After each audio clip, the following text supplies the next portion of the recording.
En el capítulo anterior, el miedo de Leo dejó de ser una lectura y se convirtió en contagio. Eso provocó pérdida de sincronía en la nave, falsas alertas, técnicos temblando frente a pantallas vacías y mandos imperiales que empezaron a reaccionar como presas en la oscuridad.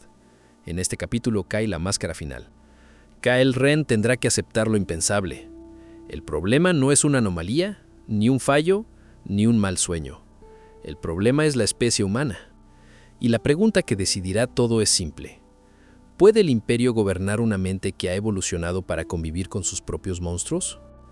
Capítulo 7. La verdad insoportable. El Imperio de Nakar había derrotado incontables civilizaciones antes de que éstas entendieran realmente a qué se enfrentaban. Esa había sido su gran ventaja. Ver antes, nombrar antes, imponer su marco antes. Por eso, cuando la vigilancia de Thor empezó a fracturarse alrededor del sueño de un niño, el verdadero horror para Kyle no fue táctico, fue conceptual. La ventaja del entendimiento ya no les pertenecía.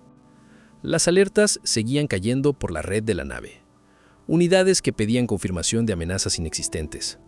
Corredores cerrados y reabiertos, puestos de vigilancia contradiciéndose entre sí. No era aún un colapso total. Era algo más humillante. Duda. Y para una civilización que había hecho de la eliminación de la duda una forma de vida, aquello era casi una profanación. Boren permanecía rígido junto a la mesa central. Sira seguía cerrando canales y reforzando filtros. Kyle, en cambio, había dejado de buscar una solución inmediata. No porque se rindiera, porque ya estaba entendiendo la pregunta correcta. No era cómo detener el contagio. Era qué revelaba ese contagio sobre la especie que lo producía sin querer. Volvió a mirar el sueño. Leo seguía allí, pequeño, aterrorizado, y sin embargo no destruido. La cama imposible seguía en medio del cuarto deformado. El juguete estaba contra su pecho, la puerta seguía abierta. La sombra esperaba al fondo del corredor sin definirse por completo. En muchas otras especies, una exposición tan prolongada a un terror no resuelto habría producido derrumbe, despertar abrupto, disociación o huida hacia otra secuencia mental. Leo no hacía nada de eso. Seguía allí, temblando, soportando. La constatación golpeó a Kyle con una fuerza fría. El niño humano no estaba venciendo el miedo. Estaba coexistiendo con él, y esa diferencia podía contener el secreto más peligroso de la especie. «Comandante», dijo Kyle. Boren respondió sin paciencia. «No necesito observaciones filosóficas. Esto no es filosofía». El comandante lo miró, Sira también. Kyle desplegó 3 capas simultáneas: la biometría emocional de Leo, la reverberación sobre los operadores y la degradación táctica incipiente de la nave. Las curvas no eran idénticas, pero compartían una misma forma. Incremento por ambigüedad, persistencia por imposibilidad de cierre, desorganización por exceso de vigilancia periférica. «Mire la estructura», dijo Kyle. «No la figura, no la sombra. Mire la estructura». Boren obedeció, aunque de mala gana. «El niño genera una amenaza simbólica distribuida», continuó Kyle. «No necesita definirla para que sea eficaz. Su mente mezcla oscuridad, ausencia, observación, exposición, pérdida y posibilidad de aproximación sin jerarquía estable. Eso produce terror funcional». Sira habló en voz baja. «Y además», Kyle respondió con una sola palabra: «tolerancia». Boren frunció el gesto. Temblar en una cama no es tolerancia. Kyle lo miró sin deferencia. «Para nosotros no. Para él, sí». Señaló la lectura. «Sigue dentro del sueño. Sigue manteniendo identidad, apego, orientación básica y continuidad emocional bajo una presión simbólica que ya está degradando nuestra red de mando con apenas ecos. Eso significa que su sistema nervioso fue moldeado para convivir con esta clase de carga mucho antes de la madurez». Nadie lo contradijo. La evidencia era demasiado visible. El imperio, con todo su refinamiento, estaba perdiendo cohesión solo por observar el patrón. Leo, en cambio, lo habitaba desde dentro. Kyle abrió entonces un archivo histórico mayor. No ya de individuos, sino de trayectorias civilizatorias. La evolución imperial mostraba una línea clara: reducción de disonancia simbólica, eliminación del sueño caótico, supresión de imaginería no funcional, administración total del miedo. Habían ganado estabilidad al precio de podar partes enteras de su vida interior, Los humanos, si Leo era una muestra válida, habían recorrido el camino inverso. No habían eliminado el caos, lo habían cargado. Lo habían convertido en cuento, símbolo, pesadilla, vínculo y memoria. Monstruos en la infancia. Pérdidas imaginadas antes de la pérdida real. Escenarios hostiles inventados sin necesidad de estímulo externo. Amor y terror coexistiendo en la misma escena. La mente humana no parecía limpiarse de esas tensiones. Parecía aprender a vivir con ellas. La conclusión fue insoportable. El Imperio no había descubierto una debilidad mental humana. Había descubierto una capacidad adaptativa frente al horror abstracto que su propia especie había dejado atrofiarse hacía siglos. No fue un error de evolución, murmuró Kael. Sira levantó la vista. ¿Qué? Su imaginación. Boren reaccionó con fastidio. Otra vez esa palabra. Sí, otra vez. Kael desplegó nuevos nodos. Simulación anticipatoria. Carga simbólica de entornos vacíos. Producción autónoma de amenazas. Persistencia del yo bajo terror no resuelto. Regulación afectiva mediante vínculo y objeto. Esto no es adorno cultural, dijo. Es una infraestructura mental. Los humanos pueden inventar depredadores imposibles, poblar pasillos vacíos, atribuir intención a la oscuridad, temer pérdidas que no ocurrieron y seguir siendo funcionales. Lo hacen desde la infancia. Sira comprendió antes que Boren la magnitud de la idea. Si eso es así, entonces la lectura de un adulto humano sería peor, completó Kael. La palabra cayó con una claridad brutal. Si un niño de 3 años, todavía limitado en lenguaje y comprensión, podía generar una arquitectura de horror capaz de dañar la sincronía imperial. ¿Qué contendría la mente de un adulto? Una mente con recuerdos reales, con pérdidas verdaderas, con culpa articulada, con duelo, deseo, violencia vivida, ideología, muerte comprendida y futuro temido. Boren fue quien lo formuló en términos militares. No podríamos predecir sus respuestas colectivas. Kael asintió. No con nuestros modelos. Entonces corregimos los modelos. Kael le sostuvo la mirada.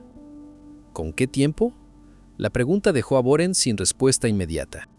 ¿Cuánto tardaría el Imperio en rehacer siglos de taxonomía psíquica y desarrollar inmunidad simbólica frente a una especie que vive en esta contradicción desde sus primeras etapas de desarrollo? Boren no respondió, porque la respuesta real era inaceptable. No lo sabían. No tenían marco. No tenían defensa. Y no había garantía de que una ocupación prolongada no expusiera a millones de mentes imperiales a un patrón para el que ninguna generación reciente estaba preparada. Sira fue la primera en decirlo con total desnudez lógica. No podemos gobernar eso. La frase no fue pronunciada en voz alta. No hizo falta. Dentro de la historia imperial, pocas cosas podían sonar más humillantes. Kael volvió a mirar a Leo. El niño seguía abrazado a su juguete. Lloraba casi en silencio. La sombra seguía al fondo. El pasillo seguía abierto. Y él seguía ahí, sosteniendo el miedo sin desintegrarse. Entonces Kael comprendió dónde estaba la verdadera superioridad humana en ese instante. No en destruir al monstruo, no en disipar la oscuridad, sino en seguir conservando dentro del mismo mundo mental espacio para el amor. El juguete, la madre, la cama, el miedo, todo coexistiendo. Para el Imperio eso era una combinación defectuosa. Para la humanidad, quizá era la base de su continuidad. Informe final, ordenó Boren al fin. Kael supo que ese momento marcaría más que una campaña. Marcaría una herida doctrinal. Respiró una vez y habló. Evaluación estratégica de especie. No gobernable bajo parámetros cognitivos actuales. La frase se instaló en la cámara como un veredicto físico. Kael continuó. Motivo, producción basal de amenaza simbólica no acotada. Alta capacidad imaginativa para simular horror antes de la comprensión plena. Tolerancia temprana a contradicción emocional severa. Riesgo extremo de contaminación memética y descoordinación operativa en sistemas de mando compartido. Imposibilidad de asegurar obediencia cognitiva estable sin rediseño doctrinal de escala civilizatoria. Sira cerró los ojos un instante. Boren habló después de un silencio largo. Está diciendo que una especie preexpansiva nos resulta psíquicamente inasimilable. Sí, ¿por el sueño de un niño? Por lo que ese sueño demuestra. Fuera de la cámara, las alertas seguían llegando. Menos intensas, pero persistentes, la marca suficiente de que el daño no era teórico. Kyle volvió la vista al niño una vez más. Y lo entendió del todo. No podían gobernar a la humanidad. No podían predecir una especie que convertía lo abstracto en biología. No podían filtrar todo su imaginario. No podían exponer a sus castas al contacto prolongado con mentes que convivían desde la infancia con monstruos simbólicos, pérdidas ensayadas, catástrofes imaginadas y vínculos lo bastante fuertes como para seguir amando en medio de todo eso. La conclusión era simple. La Tierra no era un premio, era un riesgo civilizatorio. Y esa verdad era insoportable, no porque revelara poder militar humano, sino porque revelaba un tipo de fortaleza que el imperio no sabía imitar sin dejar de ser lo que era. Entonces el sueño hizo algo mínimo. Leo levantó apenas el rostro del juguete. La sombra seguía al fondo. La puerta seguía abierta. Las lágrimas seguían allí. Pero durante un instante miró hacia el corredor con una mezcla de terror y desafío mudo. No porque creyera poder vencer lo que estaba allí, sino porque una parte pequeña y humana de él se negaba a desaparecer aunque el miedo siguiera existiendo. Kyle recibió ese gesto como un golpe. La humanidad no era fuerte porque no temiera. Era fuerte porque temía de maneras que otras civilizaciones no soportarían y aún así seguía adelante. Esa era la verdad, la única que importaba ya. Sira habló sin apartar la vista de su consola. Comandante, si la evaluación se mantiene, la recomendación reglamentaria es clara. Boren tardó en responder. El imperio tenía protocolos para repliegues y cuarentenas, pero no para algo así. No para abandonar un mundo conquistado por incapacidad de soportar la mente de quienes lo habitaban. Cuando por fin habló, la voz ya no sonó igual que al principio. Emita la recomendación. Kyle obedeció. Retirada inmediata de órbita terrestre. Cierre total de enlace. Aislamiento de registros cognitivos. Clasificación provisional de la humanidad como especie de alto riesgo memético simbólico, prohibición de ocupación directa hasta revisión doctrinal completa. Boren dejó pasar unos pulsos. Después asintió una sola vez. El gesto fue pequeño. El significado, histórico, la campaña sobre la Tierra acababa de perderse. No por fuego, no por estrategia humana, no por una tecnología secreta, sino porque una civilización había mirado dentro del sueño de un niño y había comprendido demasiado tarde que no podía sobrevivir intacta a aquello que los humanos llevaban dentro desde el principio.